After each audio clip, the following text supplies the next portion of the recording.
ये कहानी उत्तराखंड के एक छोटे से गांव बरसाड़ी की है, जहां सर्दियों की रातें बेहद खामोश और डरावनी होती हैं। गांव के किनारे एक पुराना जंगल है, जहां कोई जाने की हिम्मत नहीं करता। लोगों का मानना है कि वहां कुछ बुरा हुआ था, लेकिन उस रात जब खूनी लाश का रहस्य खुला तो पूरे गांव में दहशत फैल गई। राजू गांव का एक 24 साल का लड़का थोड़ा निडर और जिज्ञासु था। उसे गांव की पुरानी कहानियों पर यकीन नहीं था। एक दिन जब गांव में एक अजीब खबर फैली कि जंगल के पास एक लाश मिली है, तो राजू और उसके दो दोस्त श्याम और मोहन उसे देखने के लिए रात के वक्त जंगल जाने की ठान लेते हैं। रात करीब 11 बजे का वक्त था। ठंडी हवाओं से पूरा गांव कंपा रहा था। तीनों दोस्त टॉर्च लेकर उस जगह पहुंचे जहां लाश देखी गई थी। वहां पहुंचकर उन्हें किसी इंसान की लाश नहीं, बल्कि एक अजला जानवर मिला, लेकिन लाश के आसपास खून के निशान थे। श्याम ने डरते हुए कहा, मुझे ये ठीक नहीं लग रहा, चलो वापस चलते हैं। लेकिन राजू ठहरा जिद्दी। उसने कहा, हम आए हैं तो पूरी जगह देखकर ही लौटेंगे। जंगल और घना हो गया था। टॉर्च की रोशनी अब मुश्किल से रास्ता दिखा रही थी। अचानक मोहन ने एक अजीब आवाज सुनी, जैसे कोई उनके पीछे चल रहा हो। सबने पलटकर देखा, लेकिन वहां कुछ नहीं था। तभी टॉर्च अचानक बुझ गई और सबकी धड़कनें तेज हो गईं। अंधेरे में तीनों का डर बढ़ता जा रहा था।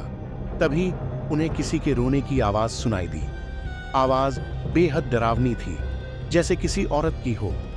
वो आवाज गहराई से जंगल के अंदर से आ रही थी। वो तीनों उस आवाज की ओर बढ़ने लगे। कुछ दूर चलने के बाद उन्हें एक पुरानी टूटी फूटी झोपड़ी दिखाई दी। झोपड़ी के अंदर एक औरत बैठी थी।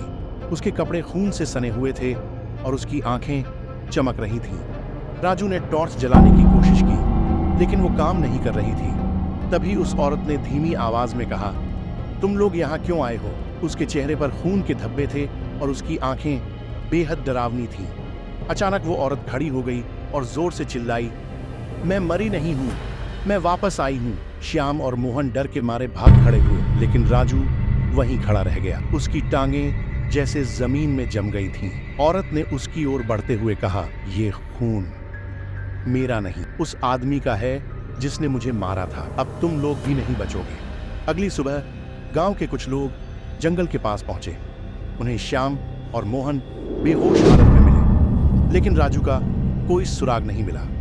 उसके दोस्तों ने बताया कि राजू को आखिरी बार उस औरत के साथ देखा था, जो दिखने में इंसान नहीं लग रही थी। गांव में अफवाह फैल गई कि उस औरत की लाश सालों पहले वहीं जंगल में दफनाई गई थी और वो बदला लेने वापस आई थी। वो औरत अपने हत्यारे की तलाश में थी और जो भी उस रात उसे देखता वो कभी वापस नहीं आता।